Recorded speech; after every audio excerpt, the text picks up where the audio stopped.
Ahí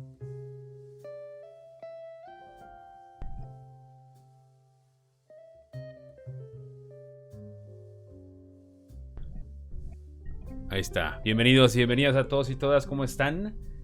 ¿Cómo están todos y todas? Bienvenidos a este su espacio, su canal, Katana Kaji Keys. Espero se la estén pasando súper padre. Saludos a todos y todas. Mi nombre es Frank de Katana Kaji. Ya saben, Mexican streamer y todo lo demás. Bienvenidos. Espero estén pasando un increíble domingo lleno de felicidad, lleno de tranquilidad, lleno de cosas hermosas, porque es domingo y porque hace calor aquí en la Ciudad de México. No sé por qué, me estoy muriendo de calor. Pero bueno, el día de hoy es importante porque tenemos entrevista. Tenemos entrevista con nada más y nada menos que con Marcia de Apiarykeyboards. Voy a pasar a hablar, obviamente, bueno, para pasar en inglés. La entrevista va a ser en inglés, de una vez se los digo, para que practiquen sus habilidades en inglés. Pero bueno, eso nunca ha sido problema para nosotros, para que estén tranquilos y tranquilas. Y pues aprovechen y pregunten lo que quieran. Voy a pasar al inglés. Primero que nada, gracias a todos, saludos y saludos. Okay, so welcome everyone. Welcome today to the channel, Katana Kaji. My name is Frank.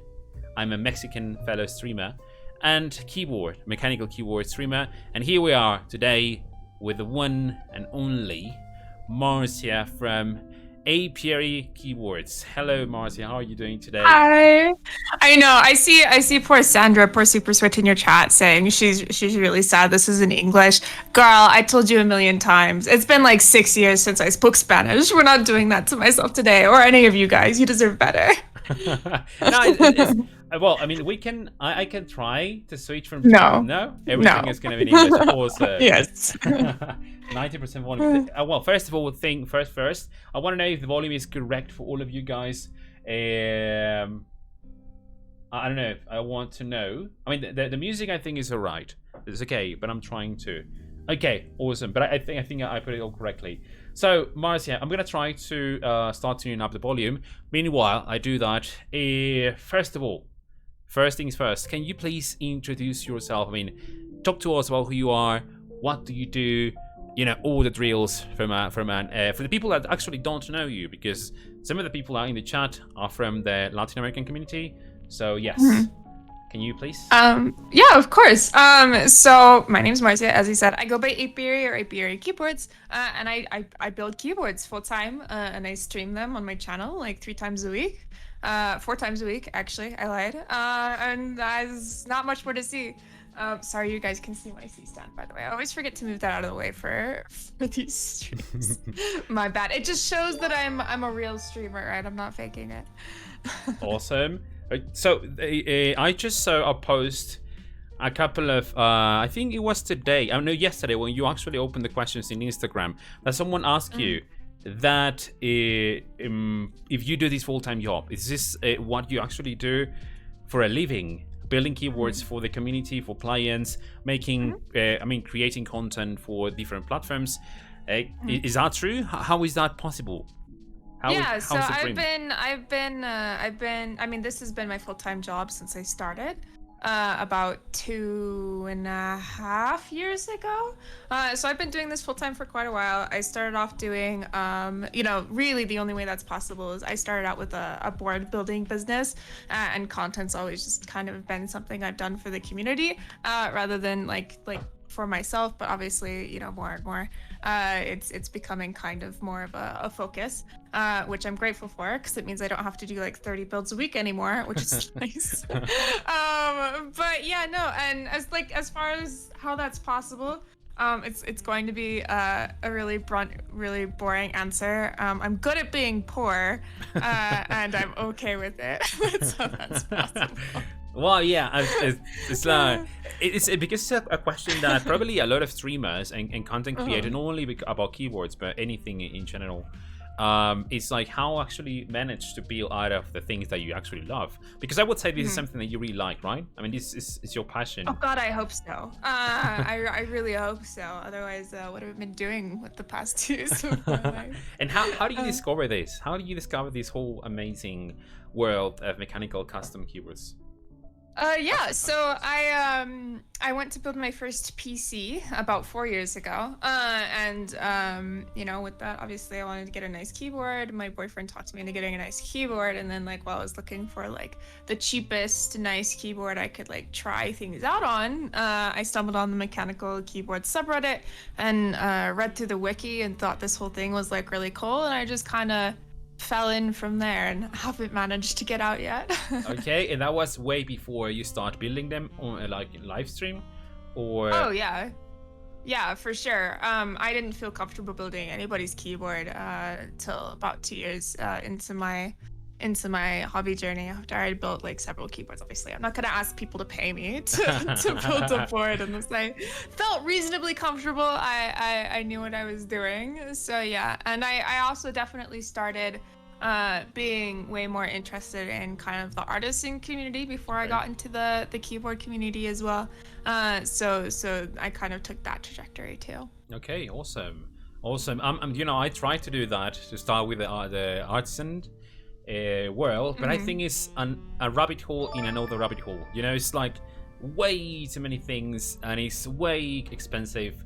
Oh yeah, it's gotten so much more expensive than it used to be too. Like when artisans started out, we were getting amazing quality work for like $12 each. Wow. Now obviously that doesn't happen. Like you don't get a not decent even close. artisan for under $50. But when I started, that was a thing. So yeah, I've definitely actually been pretty much priced out of that side of the hobby, which is always, you know, heart-wrenching, but whatever.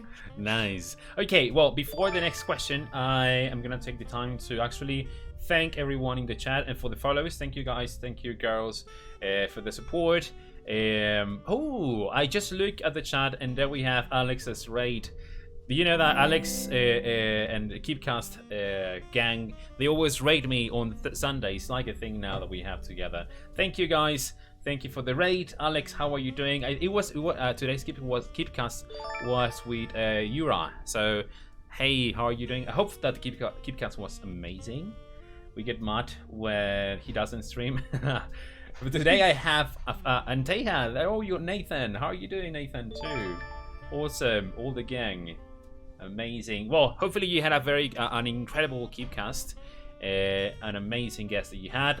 Now you're in my domains with an also incredible guest, which is Marcia. So thank you so much for the support. Diego, ¿cómo estás? Bienvenido. Because Diego, I mean, from Line Keyboards, he speaks Spanish too. I mean, he used to live here in Mexico, so it's actually very interesting. So, and also, if you have any questions, guys, in the chat, please, by all means, write them. Marcia, if you want to read some of the comments, if you want to read some of the questions, please, by all means, interrupt me and tell me, Frank, shut up, and I want to answer some questions. All right? So please, by all means, okay? Sounds good. Sounds good. Now, the next question for you, Marcia, and this is something that I always ask myself because it's actually very interesting. I don't know why. The reason behind your name. Why is that? Why is Apiarykeyboards? Why? What the reason? I mean, everyone else makes sense, but yours is like, Yeah, no, it was a really poor branding decision, but you know, I never expected to go anywhere, so I wasn't really fussed about it. I just wanted something bee related. I like bees, that's all it is. Like, I'm located in Utah, you know, I used to keep bees as a kid, and that's all I got. I wish I had like a cool reason, but I don't really. So you got stuck with you. All right, but I mean, it's amazing if you like something and you mix up with the other, or even your brand. All branding is related to bees, and I think it's actually very cute, and it looks very, very nice. Very nice. Well, thank you. I appreciate that. Awesome. So, okay. So the next question that I have for you is something related to keyboards. Okay. You know that we're starting. The community has been growing so fast lately, right? I mean, if we compare these with, I don't know, like 2 years ago, 3 years ago, I mean, it wasn't near as big as it is right now. And as the bigger we grow, we have more and more new people, right? So what would you say would be like the best introduction regarding information, regarding tools, opportunities for people that want to get inside the community, the building community, right? Not to stream, just to start. What would you say would be your advices regarding all these like very important points that everyone needs to know or should know? Well, so honestly, in my opinion, I don't think there's a good one. I don't think there's like a good single place that really helps you out. You know, I'd say go to like Discords, but a lot of the larger Discords tend to be, you know, a little bit less welcoming to newcomers. So I would say find like a streamer's Discord and join it and ask your question there and ask for resources there. But I don't think there's right now currently one good resource that has just about everything you need to know about mechanical keyboards and getting into the mechanical keyboard hobby. I could be wrong. I could be out of the loop, but I don't think there is right now. All right. Now, do you think well, it would be helpful for the community or for the people who are starting, instead of actually jumping into spending hundreds of dollars in a new keyboard, do you think it would be wise for them to try to start, you know, like using a Logitech, Razer, Cooler Master, I don't know, whatever brand you actually would recommend, to start modifying the keyboard to feel more comfortable with that? Or go straight, like, you know, if you want to start good, you need to start spending at least $100? Yeah, so I usually recommend I mean, even Logitech Razer Cooler Masters are over $100. I mean, you can maybe get a used poker for like $40 off of MechMarket or elsewhere, but you know, even used ducky boards are quite high priced. So honestly, I personally would say go for the NK65s, the, you know, glorious GMK Pros, the Ikiaurora 68s of the world. Start there where you have like hot swap sockets, a decent board on its own, but you know, some amount of flexibility so you can try different things, you know, depending on what exactly you want to try, and you can see how far you want to go. But if you want to stop there, that's perfectly fine, and you'll have a perfectly good board that'll sound and feel all right. Okay, awesome. And what would be so what would be the most important part in a keyboard for you? These are questions that I want, so we can start to build some information. All right, so what would be the most important part in a keyboard for you? Like, we know that everything is a whole, right? I mean, it's up with all the parts to make the keyboard great, but what would be like the one that you cannot, that you need to stress? How important is it? Yeah, so I feel like, generally speaking, like, as long as there's like, as long as it either feels good or sounds good, like it's okay. You know, ideally you'd have at least both, but like, you know, if we're talking like absolute bare bones, so I would say honestly probably the switches. I know that's such a boring answer. You know, I'd like to give you like ignoring switches, we could go into so many possibilities, but let's be honest, like, you know, switches affect sound, they affect feel, they affect everything, so I'd go with the switches. Yeah. And which ones, you know, the I'm sorry for the question, but which ones are your favorite? Your favorite switches? I know you're good. These are preferences, right? This is something that I know. This is like the motto of the keyboard community, preference. But we all have our own preferences, right? And which one would you be your favorite switches? So the ones that I think you could put in just about any board and again be okay with minimal modding would probably be Cat Inks. So I'll say that. Although if we talked about which one I have in most of my boards, it's actually JWK linears. But the one, if I had to pick like one switch, Desert Island, it'd actually be Inks. Okay, inks, black inks, ink blacks. How do you want to call them? Because I know that there's some sort of a revolution there. Like, so where did the ink blacks things come from? I mean, it's you're an English professor. It's adjective, noun. Goddammit. It's black inks. But it's supposed to be black inks because, oh, I don't know. It sounds good. It sounds better. You know, the more you actually, because I saw the tweet. You know, the whole argument that we were having, and it was like, you know, that makes sense. Now that actually, I'm thinking about that, it makes sense, totally sense, but it sounds weird.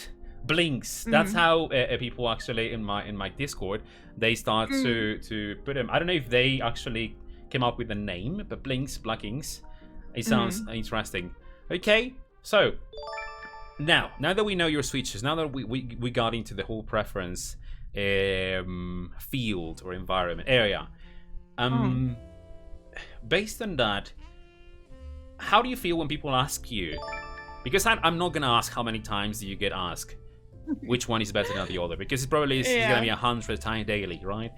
But how do you feel about that? Do you think it's my job, right? Okay. Like, it's literally what I'm there for, is to be helpful. So I honestly don't mind it. I sometimes like joke with my chat. I sometimes give them a hard time, usually only if they're like repeating a question every 2 seconds. But like, honestly, like, I don't mind it. I consider it to be like what I'm there for. So if I got mad at it, like, that'd be pretty pathetic, right? Yeah, and sometimes people, I mean, we were talking about this with Alex's, in Alex's interview, and sometimes people just, they want to talk, right? I mean, sometimes now taking into account that we are all in this whole pandemic situation, the lockdown, sometimes they just want to hop on someone's stream just to have some sort of connection or contact, even though it's remotely, it's remote. Sometimes it's just, they want to talk to you. So yeah, I think it's a good, actually a great answer to, it's your job. So yeah, and taking into account that, I think it's a very humble answer. They're nice. Now, talking about pandemic, how has that affected you or influenced you? Not about as a keyboard streamer, content creator, just as Marcia. Marcia, as you, how have you been dealing with these? You like it? You don't? Have you improved in something? Have you had some issues with another thing? So. Yeah, so honestly, like, my life didn't really change that much. You know, I'm a keyboard streamer. I work for myself. I work from home. I work on keyboards. You know, I always communicated with everyone over Discord and email and, you know, other social media platforms. And so, like, you know, for the first long while, it wasn't too bad. I did actually, we believe, I did get tested, but the one result came back negative, one result came back positive. But I did get tested. I did come actually down with COVID. That fucking sucked. It was really annoying too, because, you know, I'm self-employed. I do keyboards full time, and so I don't have, like, you know, I don't get sick leave. I don't get any of those things. Yes. So it knocked me out, and I had been like really careful not to get it because I didn't want to get sick. You know, amongst other things, you know, I literally didn't leave my house at all for like 7 months. So that pissed me off a little bit. That was a little frustrating. But like, as far as overall, it didn't really, the pandemic hasn't horribly changed my life. It is a little bit sad, you know, I did occasionally, you know, like to go outside. Yeah. But, you know, I will appreciate being able to go to restaurants, you know, a little bit more, and I always like to go to, like, you know, the zoo, or we have in Salt Lake an aviary that I really miss, and so, like, and museums are a bit of a soft spot for me, and I miss those too. But, you know, it's not anything near how the pandemic has, like, affected other people, so I feel silly even saying, like, oh, I miss restaurants, you know what I mean? I miss seeing people. It's because overall I've come out pretty unscathed. Are you outdoors or indoors person? You know, because I think I live the most of my life indoors, I'd like to say I'm an outdoors person. But if we actually look at my life, I'm probably actually an indoor person. Okay. I do need to go outside. You know, I actually grew up on a farm. Nice. And so I grew up being outside all the time. And so, like, if I don't go outside and, like, touch grass every once in a while, I do start feeling it kind of get to me a little bit. But, yeah. Nice. I didn't know that about you. So, and when did you start? So, where did you grow up? In you said in a farm, right? It was in Arizona. In Arizona. Okay, awesome. Yeah. And you did you had experience. You have the experience of all. I mean, living in a farm, like everything that you have to do, like milking a cow and all those things. So it was a livestock farm, and we didn't milk our cows. They were for eating. Unfortunately, I'm sorry to any vegans in chat. We took very good care of our animals, but yeah, no.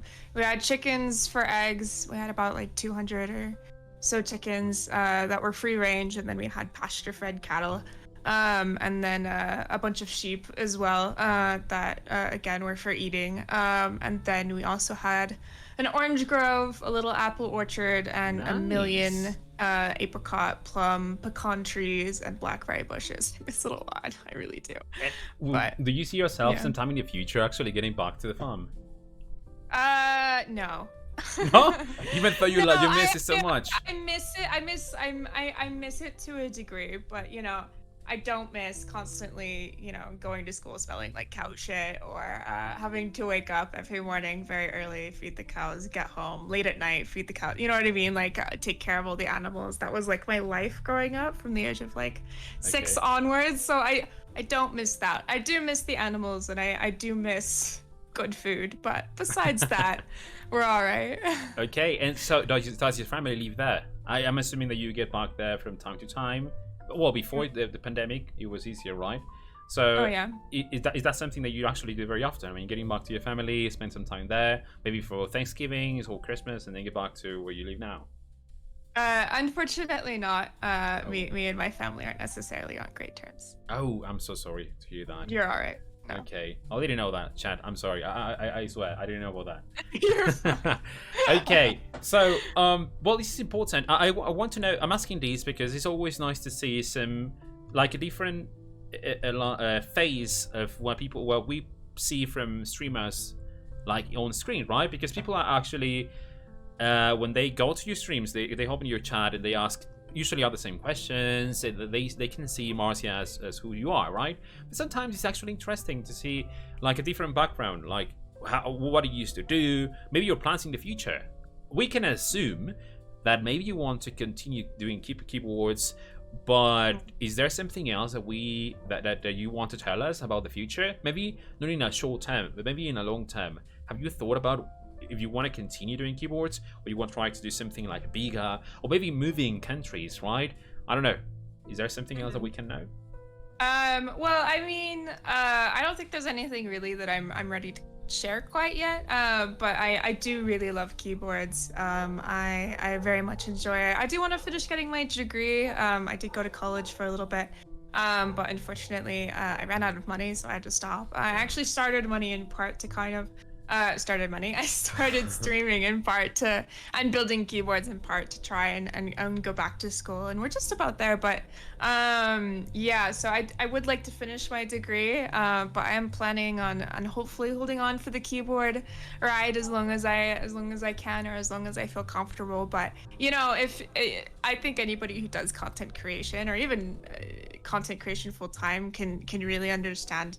You know, it's so up and down. You never know what's coming. Like it's so uncertain, especially you know, where we're within a niche, really a niche within a niche. So it's always really fun. It's hard to plan very far out in the future, but I'm always excited to be here, and I cannot wait to see where this goes. Exactly. I mean, actually, you mentioned something very important: is being part of the community. I mean, not only being part of a niche inside of niche. Sometimes, like what happened to the situation of you, for example, that this is your full-time job, and whatever happens, I mean, you don't have the exact same perks or benefits that people that actually work in a normal full-time job have, right? And sometimes it's actually very. I have thought about that, and it's like scary in some way, because I mean, maybe tomorrow something happens with Twitch, or maybe people get bored of keyboards, or I don't know. So it's actually very important you talk about that, especially since now we're having a huge new streamers. I was actually looking on Twitch like a couple of days ago because I didn't have anything else important to do, and I was like, let's see what I can find. I just click on handcrafting, and I was looking at the people actually, streaming. And I saw in English, just in English, I was looking and I saw like 15 streamers with that I never knew they existed. And I was like, wow, I thought it was just like Nathan, Mentally, you, Alex, you know, the bunch of 10 streamers that I know. But now, I mean, there is a bunch of them that I have never heard of. It's like, wow, it's so crazy. When did that happen? Do you have thoughts about that? I mean, not excessive thoughts. I mean, inevitably, as people see people, you know, be successful, I'm gonna put that in quotation marks, but as people see people be successful, and as this, you know, sort of, again, niche within a niche kind of grows and gains more traction, you know, there's going to be more and more people wanting to do it. I've definitely, you know, recently, you know, been getting a lot of questions about how do you make money within the hobby. That's a little, but yeah, no, I mean, I remember like when I started in the hobby, Nathan wasn't even streaming. Really? I remember back when Nathan wasn't Teha. I forget what his original tag on Twitch was, but like, you know, I remember when Anthony was like the first ever keyboard streamer. It was like 10 viewers, and we were like, ooh, 10, like wow, there's gads of us, you know what I mean? So it is really strange to, you know, go from like watching 10, 20, you know, I remember when Nathan started pulling like 100, 200, like shit, like he's getting big. We were all like, whoa. And now like 100, 200 is the norm. And if you're below that, it's, you know, unless again, like you're a niche within a niche, like a lot of people don't know your name. And then yeah, it's really interesting to see the growth. It's really fun. I feel like it just like is a testament to what everyone has been trying to do in terms of growing the hobby and getting it more exposure. And so I definitely see it as a win. It's also way fun to have way more colleagues and coworkers. A little less lonely here. I appreciate that. I love friends, so I'm absolutely here for it. Yeah, but yeah, it'll be real fun to see where this goes. And do you have any advice for that people? For the ones that, where boys and girls that are starting to do these, that they have, I mean, literally no clue about what is going to happen.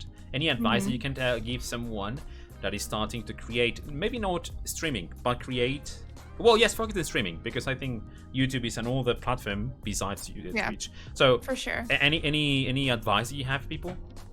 Yeah, I guess. Like, I don't consider myself really to be qualified to give advice. You know, I don't. Well, I mean, I don't think I'm good. You have experience. You're a very experienced person, so. That's fair. I guess really just like, you know, focus on taking care of people. Focus on the people. I see a lot of people focusing on the money, and that's you know, not only just really discouraging and awful, but also like there's not much, and also you know, that's just such a horrible mindset to have. But like beyond that, probably, yeah, just focus on the people and you'll do all right, and focus on your love for the hobby. If you're trying to stream and you're not here for the people or the hobby, you're gonna do horribly, because, you know, people can tell, and even if you gain initial success, you know, it'll end. Don't worry. Totally people can tell. Exactly. Yeah. Totally agree on that. I mean, people can definitely tell when you're actually doing this for the money and you're not enjoying what you actually do. This is very important to enjoy what you do, and that's for everything that you do. Enjoy. Yeah, absolutely, wholeheartedly agree. Okay, now Marcia, talking about hobbies and niches, do you do anything or something else besides keyboards? Something that, like, wow, this is something that I'm really good at, maybe, or besides keyboards, because we know that you're an incredible builder, but besides that, for example, in my case, I used to play guitar. Before I got into this hobby, I used to play guitar. I used to tour around the country. I used to be a metalhead. I used to have long hair, you know, like piercings and all the stuff. But I mean, those moments that passed, I'm way older now, because I'm kind of old. I feel bad because I think I'm older than most of the people in the community. But this is something that I also do, and I love music. So what's yours? What's your thing besides keyboards?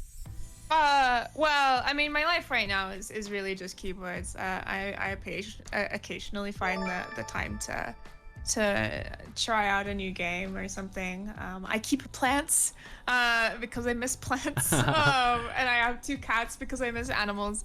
But I guess, like, growing up, I played the violin since I was 4. I haven't touched it in a hot second, but I used to be pretty decent. Are there some videos on YouTube of you playing the violin? Oh, probably as part of an orchestra, but I'm not going to give you a link to that. That would be amazing to see you actually play violin. I mean, that's actually good. Music is amazing. Music is incredible. Didn't know about that. Do you miss playing violin? You know, a little bit. I live in an apartment now, so I don't want my neighbors to hate me. You know, it's one of those funny things. I think anybody who you know played classical music from like a young age, like 4, you know, can relate. Where it was like something that your parents made you do, but you gradually fell in love with it. Yes. I do miss it sometimes. But there's not really a situation or a place where I can play. So Oh, It's just under my bed now. Okay. Now, talking about music, what's your favorite music? Your favorite genre? What would it be? Genre. I really boring, I guess. I just listen to kind of whatever's popular at the moment. But Do you have a guilty pleasure yeah. when it comes to music? I used to be really into Weezer, ironically. But yeah, so I don't know, maybe Weezer. I occasionally pop on a Taylor Swift album when I'm feeling like revisiting my angsty teenage years, but or a little My Chemical Romance when I was like a nice. kid. Yeah. And you like sing like I mean you like to sing out loud when nobody's listening to you, or do you like? Yeah, of course. Yes. Who doesn't? Yeah. I mean, I know people that actually are, even when they are alone, they feel kind of uncomfortable. But it's nice. Oh, really? Yes, it's nice. I'm the kind of person that actually sings in the shower. You know, when taking a shower, you feel inspired, and suddenly you start to sing one of the tracks that you really enjoy. That's actually very nice. Okay, awesome. Now, let me see if we have some questions in the chat to see. Let me see, because I don't know. Most people are asking how old you are. I'm not sure if you want to dox yourself. Can you guess my age? Your age? Yes. You don't seem that old. You said you were quite old, but you look like you're in your mid 30s, late 30s, maybe. Yes, exactly. Well, I mean, thank you. That is. But sometimes, I mean, since most of the community here in Mexico, like I deal daily with people around 15 to 18 years old. So, oh, really? Yes. That's definitely not the average age of the hobby. I mean, even Alex is like 30. He's, exactly. He's open about that. But exactly. Yeah. Most people in Discord are like 15, and they have no respect for me. So it feels very, very sad, because they make jokes of me. They make actually stickers for me of me. So, but yeah. So and I'm 35. I'm 34. Actually, this month I turned 35. Yeah. That's what I would have guessed. Yeah, very good eye. Very good. Yeah. Oh, thank you. That's you asked me about hidden talents. I guess that's why. You're like 20 something, right? Yeah, I'm 23. Gonna be 24 very soon, in about a month, actually. Okay, nice. In about a month. So you're a Taurus. Yeah. Awesome, fellow Taurus. I'm actually. It's funny. I'm a Taurus, and then in the Chinese zodiac, I'm also an ox. Nice. So I'm a tiger. I'm very much a cow, I guess. Do you believe in those things? Not really. As much as you can. Much, but they're fun, you know. Yeah, it's always nice to actually look at you have in the. I don't know. It's just like to feel identified. I think most people actually do this because they want to feel identified with something. But it's always interesting. Okay. All right, she's only a year and a half older than me, but she can roast me like a kid. Well, if you didn't make it so easy, Alejandro, you know, maybe if you put up a fight. Also, how does Marcia feel about in-store keycap sets slowly becoming more common? You know, it's funny. I think the backbone of a lot of this community is our small businesses that, you know, are in it. And I guess I'm technically also a small business, so you could say I'm biased. I'm not really, because I'm both. You know, I kind of straddle the line between, you know, small businesses and consumers. That's literally my job, is to be, you know, small businesses ambassadors to consumers, and consumers ambassadors to small businesses. And I take that job pretty seriously. But, you know, it's kind of sad. It's bittersweet, I think, because in-stock keycaps is excellent for consumers. But it's very expensive from a business standpoint.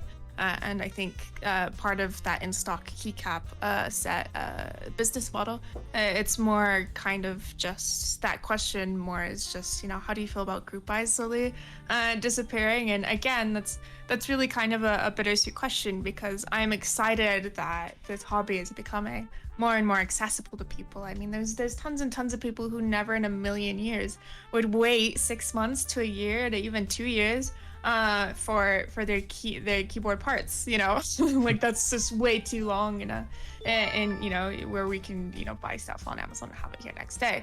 But it is sad, because we're going to see the barrier of entry for businesses to start to go much higher, because you no longer can start your business from nothing. You can no longer start with some research, a dream, and a little bit of funding, relatively little bit. Now you have to have hundreds and hundreds of thousands of dollars to get into the keyboard business. And unfortunately, I think that means that we may see us start going from kind of an enthusiast controlled side to more and more of a larger business control side. So I'm excited. I am excited, but it's my job to be aware of the downsides of good things happening, and I think that is one of the downsides that we'll see slowly happen if group buys go away, and that's bittersweet.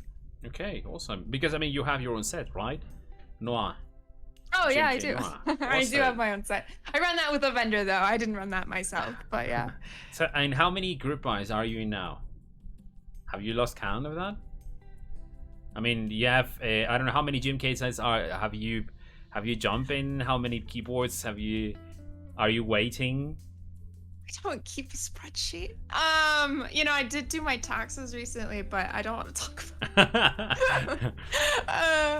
More than I ought to be, probably. More than I want to admit, sure. At least 30. Wow, 30? Yeah. Combined, yeah. Right? I mean, keycaps and keyboards, right?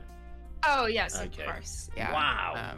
Wow, those are too many. It's my job, right? It's literally my full-time job, and I get a lot of questions about products, and the only way I can give like a proper answer that I feel comfortable giving is by actually having the product in hand. And as lucky as I am to have excellent relationships with the majority of the larger keyboard vendors, at a certain point I do have to start purchasing things myself. So okay, all right.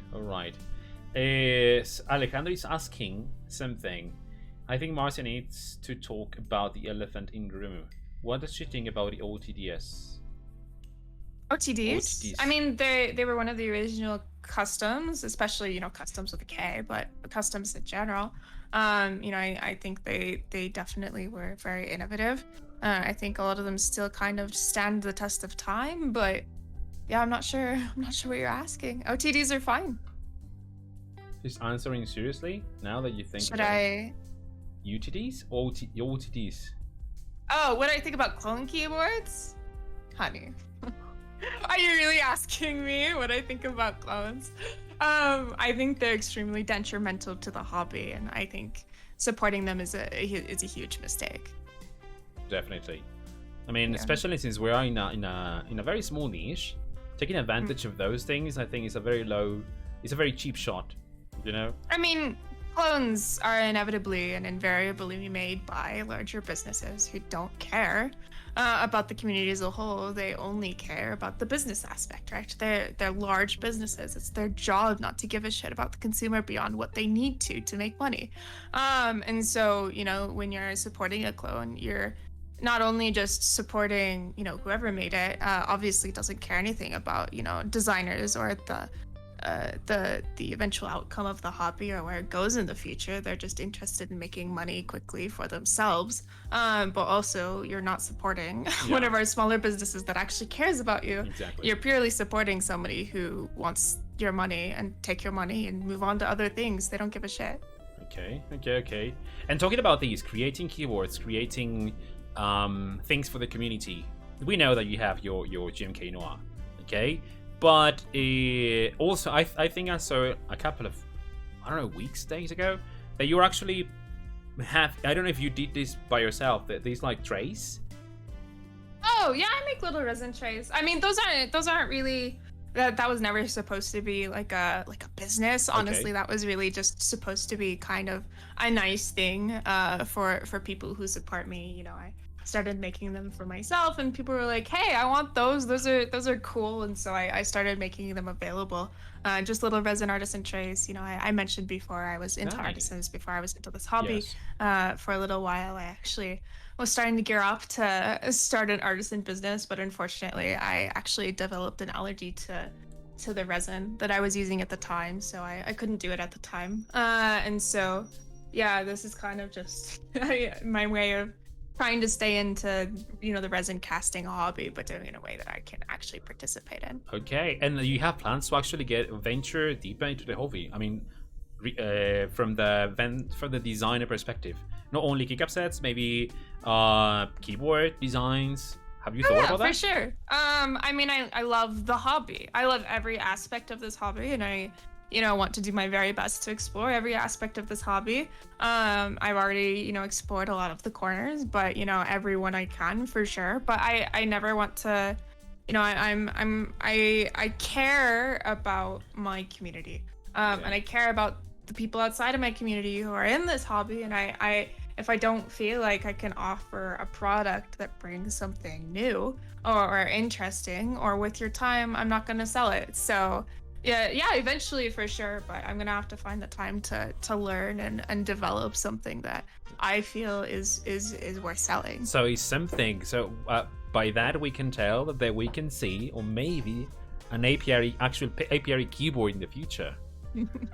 Maybe. I'm definitely not at all against the idea. I've been bothering, a few of my wonderful keyboard designer and maker friends for insider knowledge on CAD lessons and etc. So maybe we'll see, but I'm always learning and always trying to do my best for. Because I would say that was the way when you designed Noir, right? Or do you know before actually before wanting to design GMK Noir, do you know how to do that, or do you actually have to learn the whole process of using?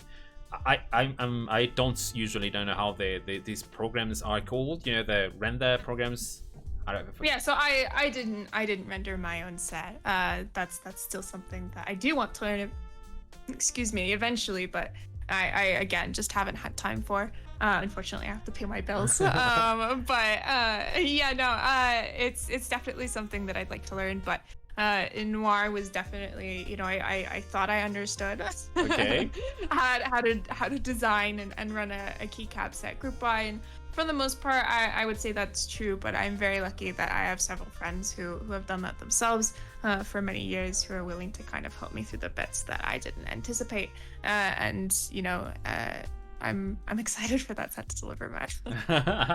Yeah, I mean, I didn't get the chance to grab one because, well, and this is actually something that I want to talk, which is going to lead to the next question.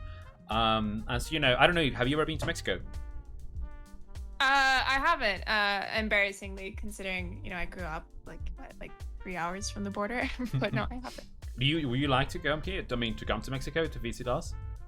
Oh yeah, for sure, absolutely. I'm opening to visiting wherever, absolutely. All right, awesome. Well, I mean, as probably as you know, situation in Mexico regarding economy is totally different from the one in the US or Canada and other parts in the world. So usually, and this is part of my responsibility as a content creator and a streamer here in Mexico for the Latin American community, is to bring the niche here, right, and try to, I don't want to use the word educate, but to foster or to encourage people to get into the hobby. But sometimes it's kind of difficult for us. One, because of the long waiting times for the group buys, right, for keycaps and keyboards, and the other is because of the kind of expensive, at least for us, things to get. Because in the US, they're expensive anywhere. Yeah, to be frank, keyboards is expensive. The thing is that for you, for example, just to have an example, I don't know, what price would you say is like a mid-price keyboard? Like 200? A mid-price? Usually I would say between $200 and $300 is what I usually describe as mid-price. Let's go to 50 or 300 to make it easier. So for us, 300, we need to pay taxes. It's kind of like what happens in Canada. Everything or anything above $50, we have to pay like 20% of the as an import tax. Now, if we take into account also DHL's or FedEx or UPS services, like courier importing services, is also extra pricing, and also the shipping, which is actually very expensive. So instead of actually paying 250, we ended up paying like, I don't know, 350. Like, it's very, very, gets very expensive. only for a mid-price item or a keyboard. Imagine trying to buy like a $600, like, I don't know, a Constellation. It gets very expensive. So talking about these and taking into account these, what would be your... I know that you don't like to give advice or to share, I mean, but I want to know any recommendations. I think it would be the word, recommendations for us in the Latin American community regarding keyboards, in order to grow. As we want to be as big as you guys are in the US. We actually, well, in my case, I think you're amazing, and I want our community to be as big as yours. What would be your recommendations for us to actually build a huge community to be next to you guys? Well, I mean, it's probably pretty much the same as it is anywhere else. First and foremost, in order to cut down the price, you need a vendor. I've seen a lot of South American vendors start popping up. I was very excited to see that. I've mentioned that a couple of times. That's always like great, amazing for the communities within those areas. So I think just, hopefully more and more of those popping up to kind of cut down, hopefully, on import taxes and shipping. That would probably be, a huge help. But obviously that's not necessarily something that any of you have control over. Yeah. More importantly, though, there's amazing things you can do with really cheap materials. If you can just find somebody to pull resources and pull through. I mean, even just FR4 sandwich mount keyboards, they're very cheap, generally speaking, especially if you're, making them yourself. You can make them yourself for so cheap a piece. And then just investing in kind of those more budget options, Tacticrylic, FR4 sandwich mounts, that sort of thing, that kind of was the backbone of this community when it started, before we moved into expensive custom mechanical keyboards. I don't know if you remember when Keyless was around, they sold acrylic boards. They were one of the first. They were a huge bastion of the community for a long time. We started with, electronics projects, basically, the sort of like Mysteriums, Ginghams, etc. Of the world, those through-hole boards, those do-it-yourself stuff. Yeah. So, and that's, where I started as well. I mean, I started this on a very shoestring budget. I worked at a college job for minimum wage, part-time, and that's where I started in this hobby. So I understand to a degree, but I understand being on a budget within this hobby very, very much. I still am on more of a budget than even the people who are in my chat or whose boards I build. And I wouldn't be here without them. But I think those are definitely my recommendations as somebody who feels reasonably comfortable talking on that topic, because that I've been there. Okay. And when you realized that we existed, for the first time, when you saw that, there is a Latin American community, keyboard community, how do you feel about that? I mean, I'm always excited to see, community. I mean, it's so fun. There have always been regional communities, the Australian community, the Korean community, the Singaporean community, the community in China, the community in Hong Kong, the, UK community, the EU community. It's always amazing, and I think there's a lot to be said for regional communities. I mean, again, kind of starting to speak on the way I got into this hobby. One of the only reasons why I came this far in this hobby was because of my local community in Utah. I wouldn't have been nearly as able to understand the hobby as quickly, etc., without kind of that small community to learn from before I ventured into larger ones, to grow my knowledge base. So okay, awesome. And well, based on that, probably, I mean, you realize already that you guys, I mean, and by guys, I mean you, Nathan, Alex, I would say you're like the top 3 streamers, right? Worldwide, not only from the US, like worldwide. I mean, according to Twitch viewers, Twitch metrics, yes, exactly. Yeah. Let's go now. Yeah. You use those standards. But yeah, you were like the top 3 streamers regarding viewers. So how does it feel to be so famous? Because I know. Sorry, I didn't mean to laugh at your question. No, I don't consider myself to be famous. I know that sometimes it's actually weird, the question, because I asked the same to Nathan, and he was like, I don't know. I mean, it's something that sometimes we don't realize, but I mean, you are famous. I mean, you have, by pulling or like having the attention, grabbing the attention of by now, I think you're actually getting or hitting like 500 viewers every single time that you stream, right? Around that, that's like an average. So, I mean, every single stream that you do, you have that amount of viewers. Do you know? I mean, have you had based on the metrics or the parameters or the standards that Twitch has? Most, like 90% of the streamers, they have less than 15 viewers. 90%, around that percentage. So you being above 100 or in between 500, I mean, you're famous.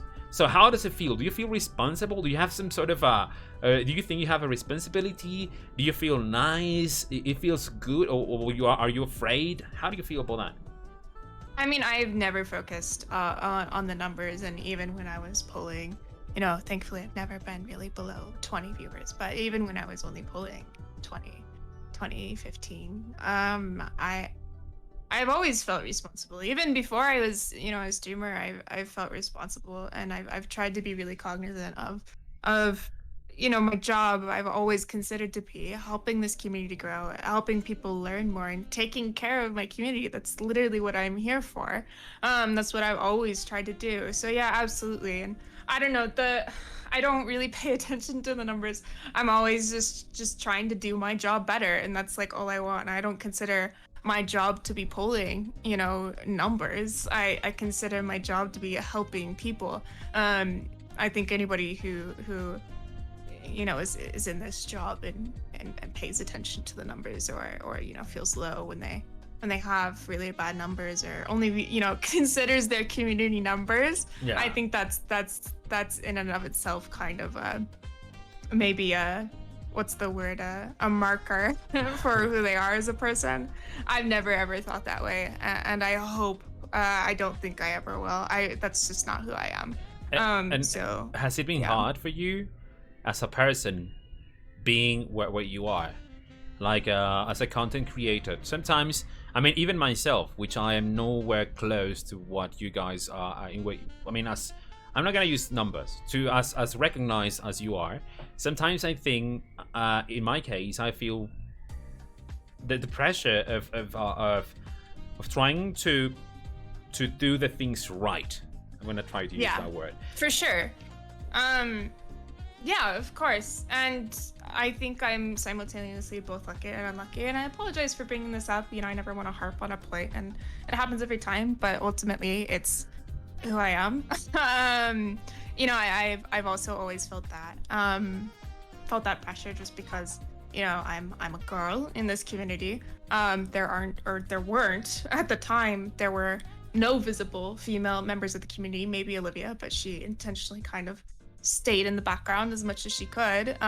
So I've always kind of felt, you know, pressure not just to take care of my community and to take care of the people in it, but also like understanding that how I act will be how women are kind of perceived within this space. And if I fuck up, that's it. You know what I mean? It's a lot of pressure.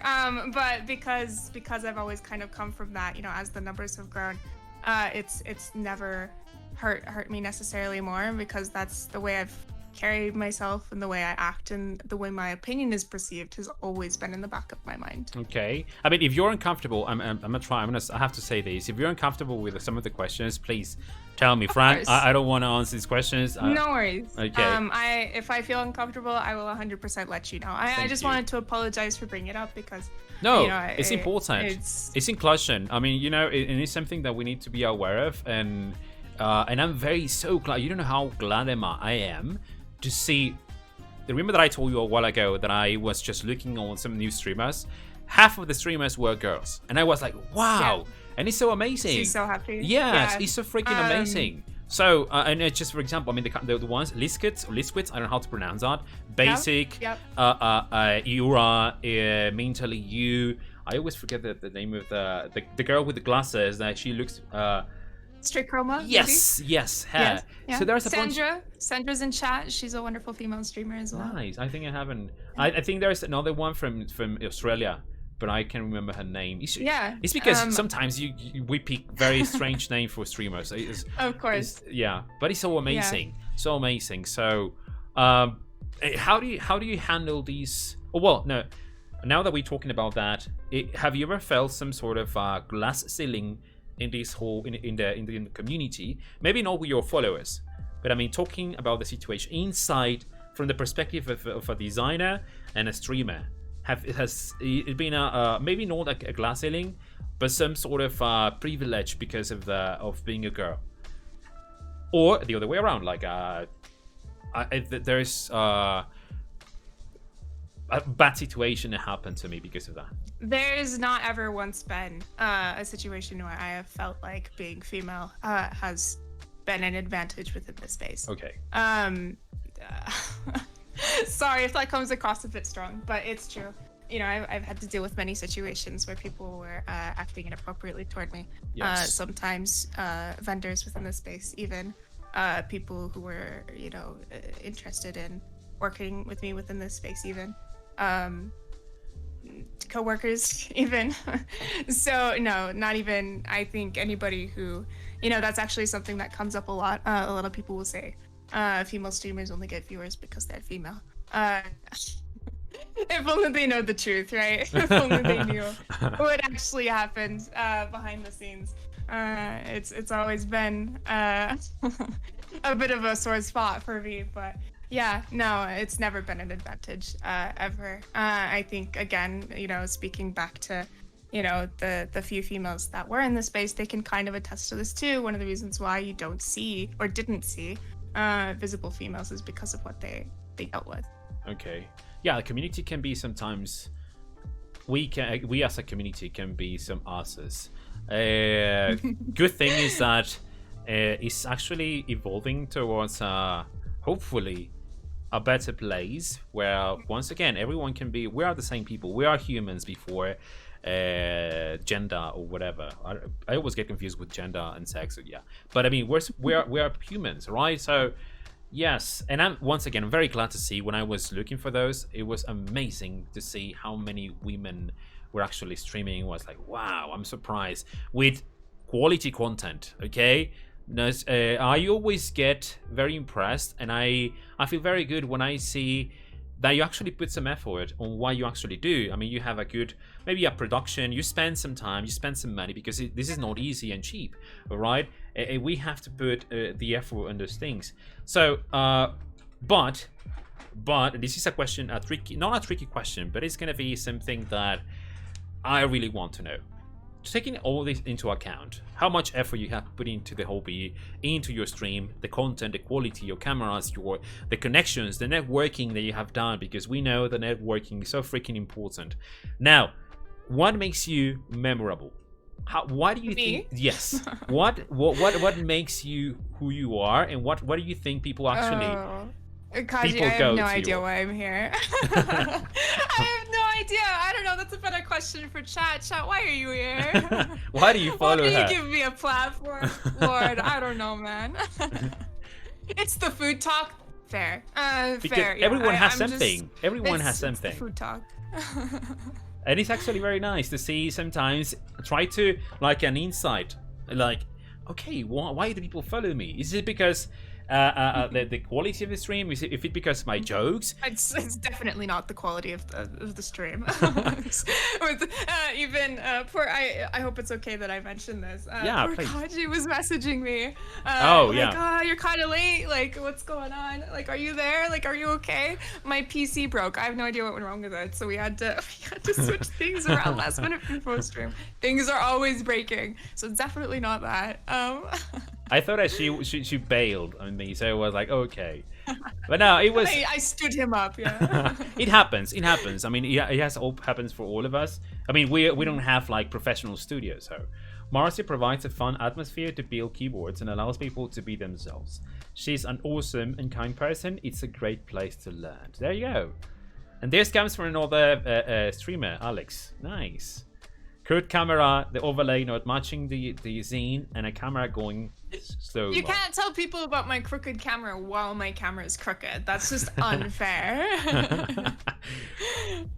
I think a lot of it's experienced the hobby vicariously through with all those things. Nobody can experience all the different options out there.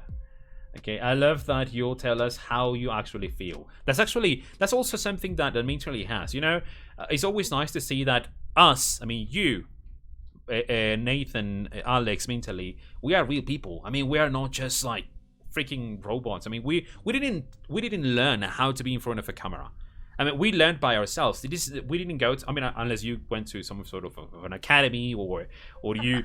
Did you know? Actually, can I tell you a dirty secret? Sure. Yeah, it's a horrible secret. You can't tell anybody. I had never ever like tuned in to a Twitch stream before I started streaming. Never, not even once. Same.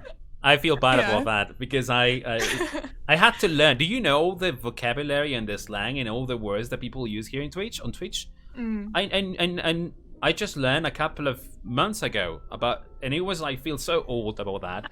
Yes, because it was so like a huge new world to me. Yeah. It's so weird. People communicating, like using these things and that. I was like, oh fuck, I don't understand half the things that they're actually saying. Like these, the poggers and pepega and all those freaking things. Like, who the fuck is that? But now it makes sense. No, it's a fun little, again, like a community within a community in and of itself. It's one that I kind of started to dip my toes into. Back in the day, I was really into Overwatch, and so I'd watch Overwatch League. My boyfriend was a semi-pro player, and so I was kind of involved in kind of that scene a little bit, and I kind of like, you know, got a little bit of exposure through the gaming side. But yeah, no, I never watched a Twitch stream until I started streaming myself. Yes, and once again, this is a reason why sometimes we are scuffed. Okay, it's difficult for us to. I don't know what I'm doing. I'm sorry. I just wanted to show you guys cool keyboards. I think the only person that actually knows about these, I would say, is both Alex and Deja and Nathan, because they actually know how to use cameras. But in my case, the first time that I actually grabbed the camera was to put it there. Well, that was the first and only time, and since then I have tried to learn how to, you know, use the ISO, use and all those things that requires. But I mean, we can agree that there are people that actually they go into majors or courses to learn how to be in front of a camera. You didn't learn that by going into academy. I mean, this is just who you are.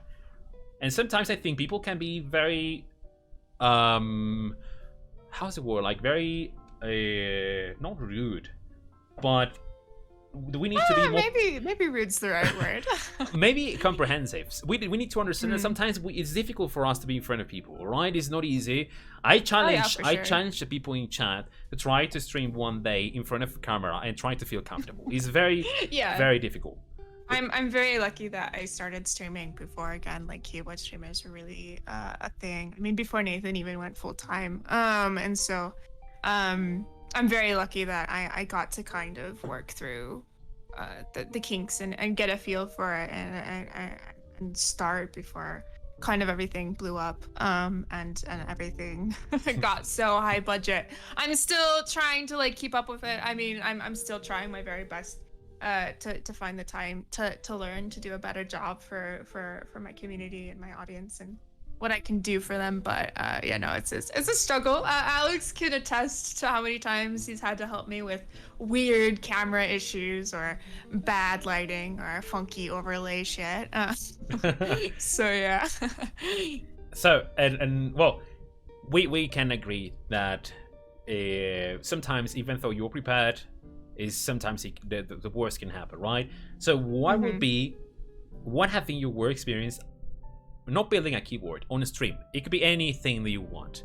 That you say that, oh, why is this happening to me? I know that I have bad luck, but seriously, like this scenario, what has been in your streamer, your timeline or everything that you have done? What's it? Yeah, I mean, to be honest, my entire existence within this hobby has just been a series of terrible luck. To be frank, I don't know why I'm still here.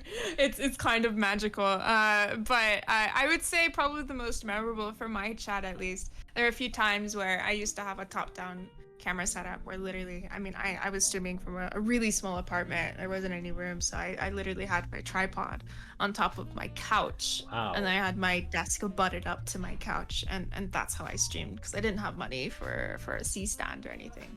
And there was at least one time, you know, a couch isn't necessarily the most stable thing in the world, and cameras are quite heavy. And I counterweighted it, but apparently it shifted or something, and my camera fell over on me while I was building a keyboard live on stream once or twice. It's all right. It's fine. It happened. Wow. Yeah. Okay. And Bobby, now let's talk about the opposite. What has been like once you are finished with the stream? You feel like, yes, I nailed it. I feel amazing. This is the best stream I have ever done. I have ever pulled off. I am the queen of the world. Which one is that? I don't think I've ever felt that. Usually, like, after stream, I just like meant. Well, I mean, I don't mean that in like a disparaging way. It's just like, you know, I don't know. Like, again, I've mentioned this before, and it sounds cheesy, but like, really, I consider my job not to be like streaming, and certainly to be entertaining, but it's a means to an end. My job is to help people, and so the only way I know if I help people is when people say, you helped me, you know, like, oh, like, thank you for teaching me this, or thank you for telling me about this, or thank you for your view on this, it really helped, or, you know, thanks for your suggestion. And so, like, nice. You know, after streams or something, that's not necessarily something I hear a lot of. You know, it only happens when somebody feels strongly enough about the help I've given them that they tell me. So there's not necessarily been like one particular point in my streaming career where I've been like, oh yeah, like that was a fantastic stream, because again, like the whole point of my streams is to help people, right? But I will say, like, one of probably my prouder moments was when I entered into a sponsorship with Keycult. That was kind of a big deal, because Keycult was always somebody that, and probably when I entered into a sponsorship with Wilbitech, that was probably, those were like my two defining moments of 2 different years. You know, Wilbo was somebody whose work I had already always looked up to. I thought he made, you know, amazing PCBs. It was obvious that he cared about what he was making, and so you know, to have somebody who I'd looked up to for so long, to think I was, you know, at that time I was still very, very small, to think I was worth investing, you know, attention into, let alone time or money, was a big deal. And then Keycult is kind of another one of those. I really respected and still respect everything that Zach and George did, again, for the hobby and the care that they put into their work. And so to have somebody who I felt embodied kind of what I wanted to do for the hobby in my own way, acknowledge, you know, the work that I had done to get there, and to think that I was, you know, worth investing time, money, and support into, that meant a lot. Okay. Well, guys, in the chat, now is a good time to actually thank Marcia for everything that she has done for us.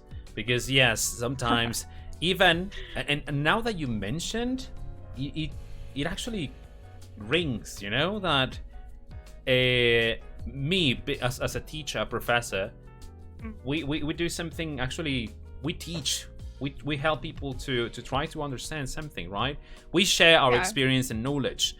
And it's very rare to get. It's not that I want to be thanked, but it feels so freaking nice when actually people thank you, you know, because it comes from their hearts, you know. It comes from. I mean, we know that a thank you doesn't cost anything, so it's the most sincere way to actually reward someone, in my opinion. There was one occasion in my experience as a teacher, professor, that there was a kid that he came to me once the semester, I think, was over. He came to me and he told me, Frank, teacher, I want to thank you because you helped me to understand these and to be like a better person. I was about to cry. I didn't, because I don't know the reason, but it felt so freaking nice.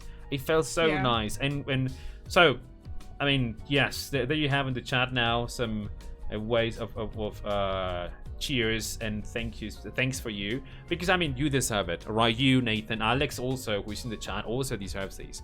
I mean, you have put a lot of work, you have put a lot of effort. We don't know how many times you have actually put something off because of a stream, because you have to build something, you have to fix something or something. I mean, it's part of what we do. Okay. Yes. So thank you, Marcia. Now. Oh, thanks. Okay, so yeah, we are gonna go now because it's 9:40. We're gonna go to play. We're not gonna play a game. We are gonna do a segment. I don't know, chat, if you saw the previous interviews that I had with Nathan, with Alex, with Salvan, with Jorge from Keycall, but I like to usually to make this something interesting, because sometimes an interview is an interview, right? But sometimes it's good to have some fun, to get to know the interviewee a little bit more, okay? It's not gonna be albures. You know what albur is? You don't, right? No, I don't actually. I think it's like a double sense words. In Mexico, we use them very often, and it's something that I'm not very proud of. Because yes, Mexican culture, we tend to be kind of sometimes interesting people, but it's not going to be about that. What we're going to do today is going to be a rapid fire session. So basically what's going to happen is I'm going to ask you some questions that I need you to answer them as fast as you can with the truth. Okay? I'm down. With the truth. I'm very good at the truth. It's my awesome. one talent. Awesome. Okay. By the way, most of these questions, if not most, all of them are not related to keyboards. So you can feel free. It's about who you are and what you like and what you don't. Okay? Okay. Sounds good. Awesome. So because since I am also a scuff streamer, I don't want to fuck this up. I need to make the transition. So just give me 1 second. I need to make sure that everything is fine. Yes. Awesome. So get ready. By the way, I want to thank also everyone in the chat. I want to use this a few minutes to thank everyone for being here. We haven't finished, all right? We're going to go for the last segment, but I wanted to thank you for being here and for supporting the Latin American community. So thank you in advance. So rapid fire session. Okay. All right. Give me 1 second. Okay, here we go. I'm gonna just switch music again. All right. Now we're talking. Okay. So, scuff streamer, yes indeed. Now let's go with this with the rapid fire session. I'm gonna make the transition, and let's go. Yes.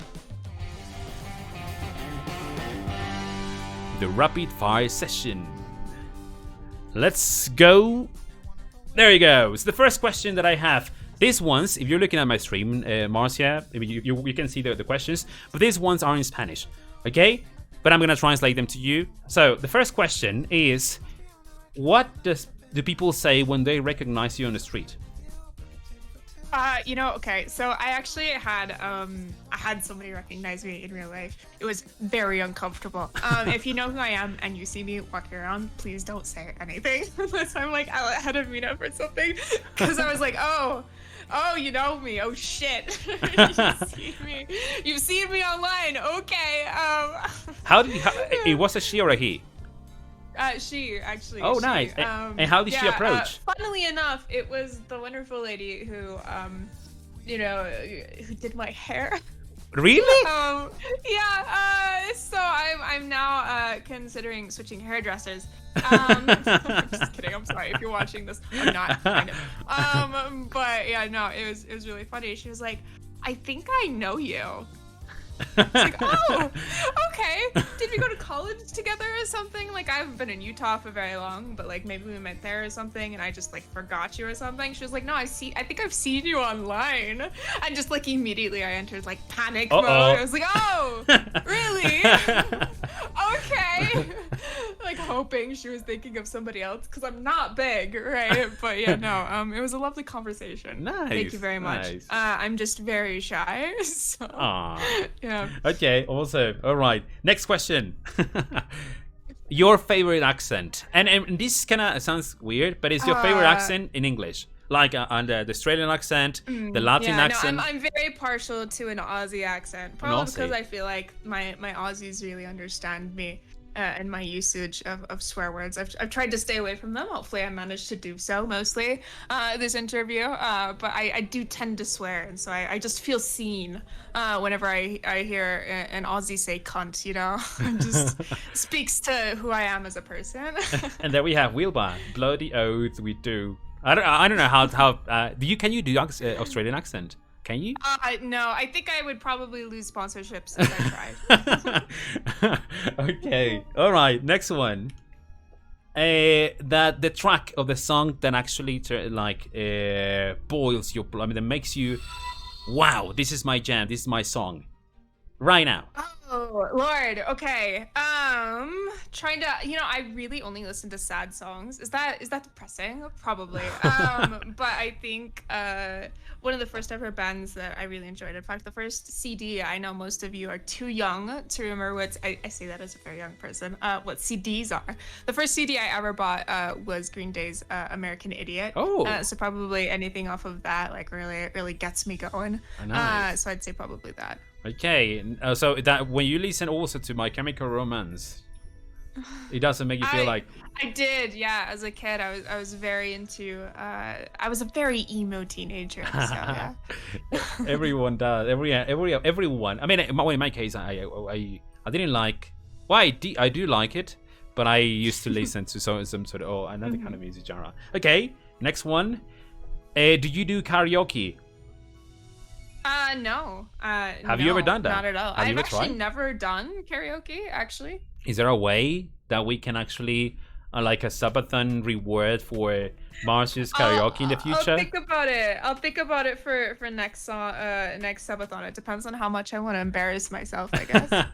There is always a good chance for that. Okay, good. Next one. What was the first R-rated movie that you saw? Oh God, I'm trying to think. I grew up very religious, and so I didn't watch a lot of R-rated movies. But I think the first ever one I probably saw was Schindler's List. Oh. Yeah, it's an interesting one to start on. Yeah, actually, it is. Yeah. How old were you when you watched the movie? I think I was like junior year of high school, so I think I was 13. Okay, 13. Yeah. Wow. Okay, good. Your favorite dish that your family prepares? My mom makes a fucking killer blackberry pie. Absolutely bonkers blackberry pie. Yeah, award-winning blackberry pie. Oh. It's really good. Nice. So that's homemade, right? I mean. Oh yeah, absolutely. Yeah. Do you know how to bake that? Down to the blackberries. Yeah. Do you know how to bake that? Oh, yeah, of course. Every Thanksgiving, we'd be in the kitchen cooking and baking, and we'd always make at least 5 pies. So we'd make a blackberry, apple, pecan, and then there was always pumpkin, and then there was like a wild card pie because we grew blackberries, pecans, pie apples, and pumpkins. And so this question has nothing to do with the next one, but I mean, do you have a big family? I mean, define big. Big is kind of like an adjective that's different, depending on what part of the world you're in. But I have let's 3 say siblings. Okay, let's say around 5. I don't know if that's. Yeah, so it's not really then. Okay. I have 3 siblings, so there's 4 of us. All right. Okay. Next one. Have you broken a leg, an arm, or something? No, I'm a pussy, so I never did anything where I could grew on a break farm? a leg or an arm. You grew in a farm and you never broke a... I know, right? I was always taught to respect animals. Okay. And That's a very wise advice. Yeah, and understand that something that's 3,000 pounds heavier than you will probably fuck you up if it gets angry. So totally agree on that. Okay, next one. Okay, this one is for the people. I don't know if you have that in Utah, but have you ever? Oh, can you fall asleep in the subway or in a bus? Oh yeah, so when I was in college, I obviously didn't have a car, I was too poor. So I took the bus a lot. It took forever because our public transportation infrastructure isn't quite there. Okay. They're trying, but it wasn't quite there when I was going to college.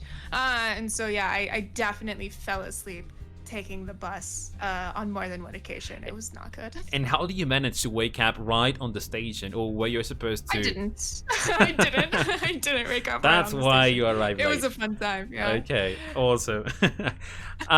What has been your worst job? Does working on a farm count? That's a pretty literally shitty one, unless you enjoy inhaling literal chicken shit on the reg. So I'd probably count maybe that one. But I'm not sure if that counts because I didn't exactly get paid. Exactly. No, I mean, you had to do it with because it was rent your or family. food. So one that you got paid for. I haven't really had a terrible one, and my experience growing up kind of taught me that finding a job you don't absolutely fucking hate is kind of important. Yes. So I was always really selective with my jobs growing up. Okay. So the worst thing is being in contact with chicken chat, right? Yeah, I mean, I think that scores pretty high, cleaning literal shit. I don't know, has anyone here cleaned literal shit on the regular? Maybe a janitor? No, I haven't. I cleaned houses for a little bit, actually. That's probably up there. There was some disgusting shit in houses after people would like move out. Wow, I didn't know that. Well, I mean, it's actually very interesting. I used to be a waiter back in the day, like years ago when I was way younger. And the thing is, it was actually everything was nice, all things implied. But the worst part was when I had to clean the bathroom, the restrooms, because people are animals, dude. Yes. Like what the hell? No, it was so disgusting, so freaking disgusting. I mean, that there is the toilet that Lou is there for a reason. So there was once that I opened the door, and it was, I'm not gonna describe this because I think it's too graphical, but I mean, it was so freaking disgusting. Yeah, I again grew up like around animals, and so I think animals are cleaner. Animal defecation doesn't really bother me, but human excrement still. Exactly. Really gets I mean, to me. you expect that from a freaking animal, but I mean, from a person, it's like, dude. Yeah. Okay, next one. Too much shit. Your dream holidays. What would be yours? I have some wonderful friends in New York. I think you mentioned Diego earlier. Yes. He's one of them. Yeah, amazing, wonderful friends who I'd love to visit in New York. So I'd probably say New York before the pandemic started. My boyfriend and I and his family actually had planned to spend about 3 weeks in Korea visiting his mom's side of the family. Okay. That was an absolute heartbreaker when that didn't happen. So probably either New York or making that Korea trip happen. Nice. And sure. Hopefully, maybe once the whole pandemic is over, it would be nice to have you guys here in Mexico. I mean, like, since we're very close from each other, it's like hours away. I mean, plane. It would be amazing to have, I don't know, Alex, you, Nathan, Diego. I was gonna say Salvo, but I mean, he's kind of difficult. But yeah, I mean, it would be amazing to get to know you guys. You know what? I'm actually, I'm very hyped because I wish there is a chance in the future for another KeyCon that I can go. I really want to see you guys in person. I don't know what's gonna happen, but I think it's gonna be so nice because most of the people that I have met in the whole pandemic, like from a year ago, it has been remotely. So it's like, I don't know. I mean, it's just so freaking normal for me to actually talk to you. There's tons of people who I'm very excited for keyboard meetups. You know, even before it began this whole thing, I always tried to make it a point to go where possible. In fact, before again the pandemic hit, I was trying to organize a Utah one, but obviously that went under when this all happened. But regardless, I think meetups are very important. Yes, there's definitely a ton of people in this hobby who I would absolutely kill to give a hug. And I promise when we meet, I'm not gonna be a weirdo. I promise to you, it's not gonna be the experience for your hairdresser. I appreciate that. Next, Do you have any phobia? Are you afraid of something? And don't say die. Don't say die. That's like very common. Something more like maybe not a phobia or something that you're afraid of. Like I don't know. Like I mean, I'm afraid of small spaces, for example. Well, I mean, I'm not good with roaches or rats. I grew up with both roaches and rats. There were, I mean, plug your ears if you're squeamish. There were times where like I would fall asleep and I'd wake up with one like trying to crawl in my mouth or like crawling up me or something along those lines. So I do not deal well with either of those. So I'd probably say that. Okay. Yeah. Yeah, I warned y'all. But yeah. How do you like your steak? Medium rare. On the rare side. Awesome. Yeah, preferably sous vide and seared. Awesome. Yes, I mean this is something that. I mean, I love meat. Do you like steak? I grew up on a beef farm. See, I love steak. Yeah, I grew up on great steak. I have very high standards for steak. For my boyfriend's birthday, one of our friends very kindly sent him some Kobe. It was good. It was good. Nice. I really need to try that. I really, at least once in my life, need to try that. Okay. What movie would you always watch if it's on TV? I mean, it's like your favorite movie ever. What would it be? Coraline. I loved Coraline growing up. I think that came out when I was in junior high or maybe like the end of elementary school.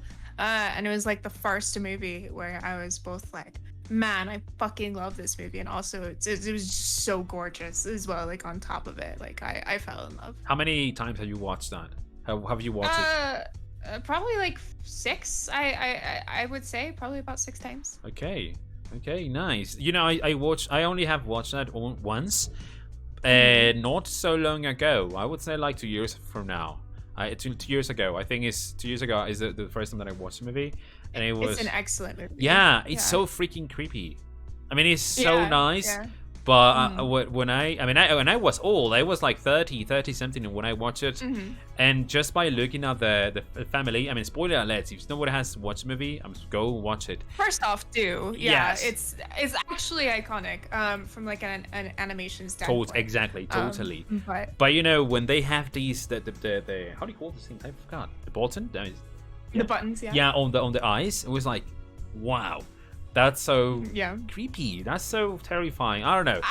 I mean, I told you, I was an emo kid. I was an emo teenager. Yes. So now it makes sense. Yeah.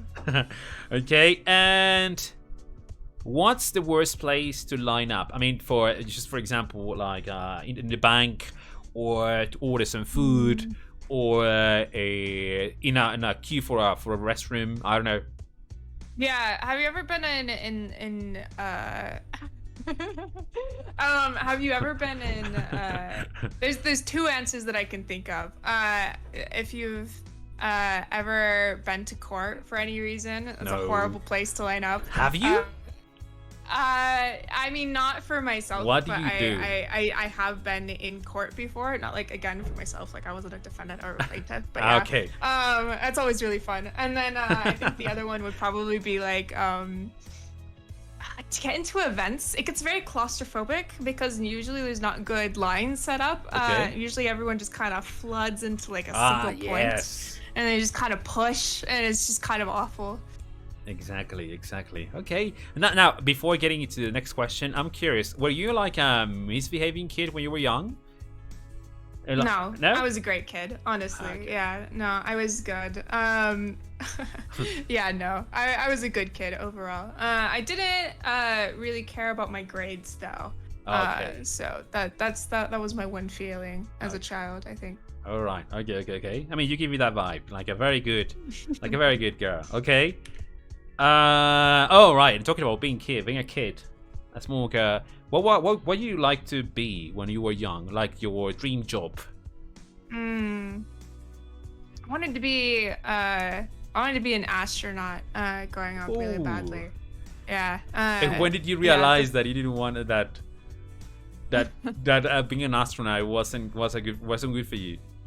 I mean, I really wanted it to happen for the longest time, and then I realized that there weren't really any girl astronauts. So I was like, Okay. well. I wanted, when I was young, I wanted to be a firefighter, a fireman. Yeah, that was my dream when I was very young. Then when I realized it was very dangerous, I said no. Okay, next one. Your most used word. Oh God, what is my most used? Probably fuck. Very proud of that. Well, is that I'm not proud. I'm just honest. But is that I your? wouldn't say I'm proud of that. Maybe we can ask. I mean, we can go to the next question, but let's see your chat. Since they are the ones that listen you most of the time, Yeah, let's see sure. what's like the most used word, Marcia's most used word. Let's see. I think they'd probably agree with me, honestly. Fuck. Oh, okay. Yes. No. Gamers. They're saying gamers. Gamers? I don't really say gamers, do I? No. I use gamers for my friends, ironically, but I don't really try to say that in chat. Cunt? Probably cunt. I don't say cunt very often, though. My little My little punch. dickhead. So all cursing. Dickhead. Ah, that's Cursing. fair. I do use dickheads a lot, huh? Okay. Yeah, a lot of dickheads. Bo- Booty cheeks, also fair. Okay, next word. Have you ever held a monkey? I'm sorry for the random No. question. Okay, I've never held a monkey. I don't know why he's there. I'm sorry. I apologize for the question. And the last one. Quesadillas. You know what a quesadilla is, right? You should. Of course, I know what a quesadilla is. So, with Oh, or my without cheese? With cheese. With cheese. Awesome. Thank With you. cheese. Thank you so much. There is some controversy, like a debate here in Mexico. I mean, Mexico. I'm talking about the country where quesadilla was born, right? That we have this debate in la quesadilla is supposed to be con queso, sin queso. It's literally in the name? Yes. though, isn't it? Yeah, it's supposed to Like, be. I feel like, I mean, that's like saying, Queso. I don't know, should ice cream be made with cream? Exactly. Or should ice cream is ice cream hot or cold? It's like, really? That's- I mean, it freaking has eyes in the name. But yeah. No, hot chocolate should be made with coffee now. Excuse me. Yeah, I totally agree with that. But I mean, there's people that actually are debating. There are two different groups, like Team Captain America and Team Iron Man, but it's just Team Quesadilla con queso and Team Quesadilla sin queso. Okay, awesome. All right, and I think that those are all the questions. Okay, just in time, just when the song already finished. So we're gonna go back to the other overlays scenario scene, and I don't know what. Someone said fried ice cream. Hello, fried ice cream is cold. What? Yeah, it's cold. Fried ice cream cold. is not. Excuse you. Exactly. Yeah. I mean, even the outside, the like the core, the thing that it has outside, it's not hot. It's not hot. But it's delicious. Okay, so let's go to the to say goodbye. Okay, and goes the transition. I don't know what to say.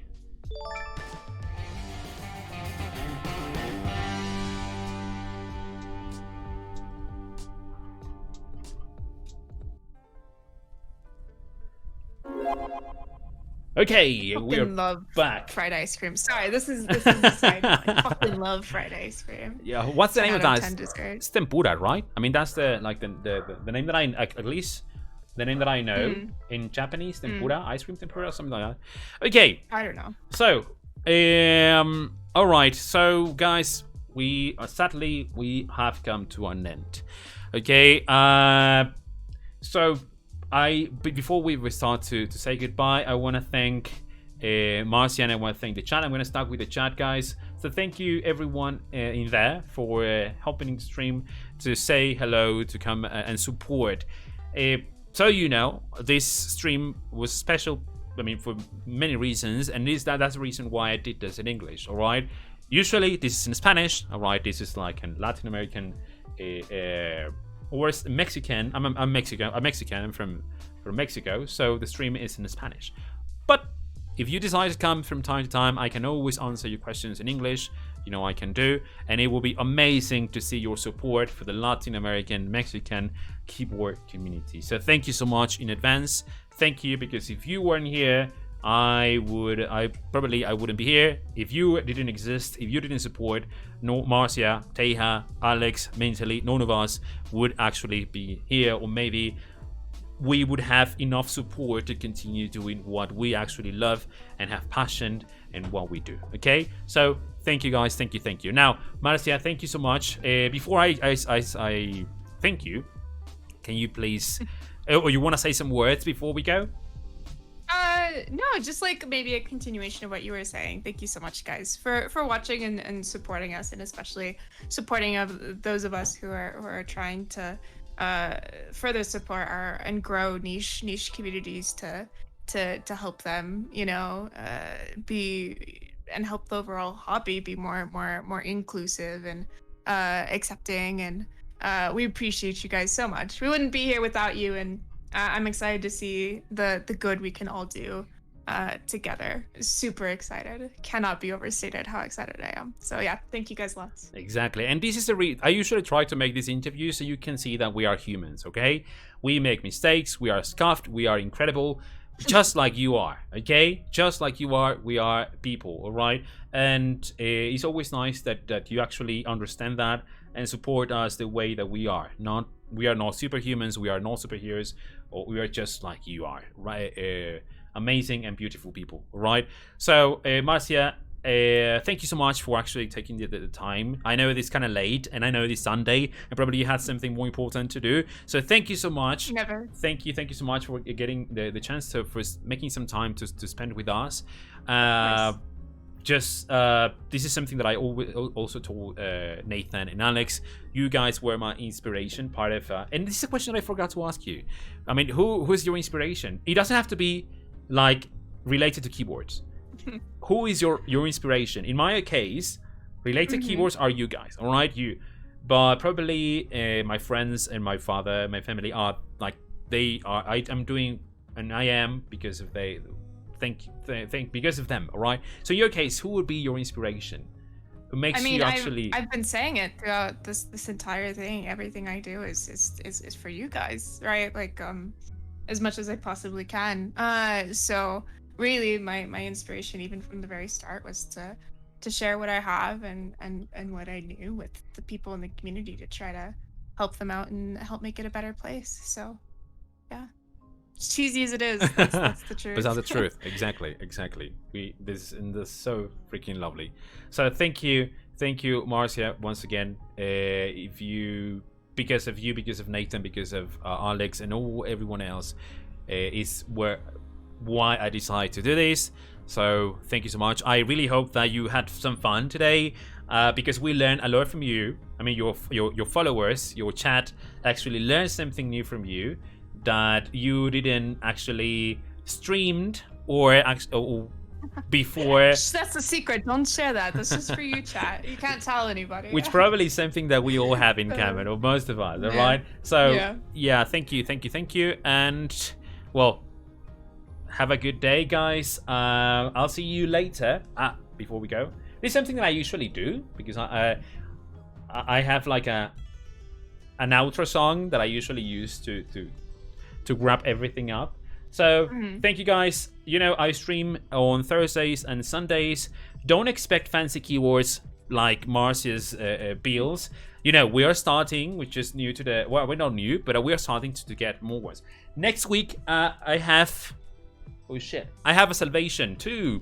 Yes, Wilba and Salvan were so freaking amazing. You swear?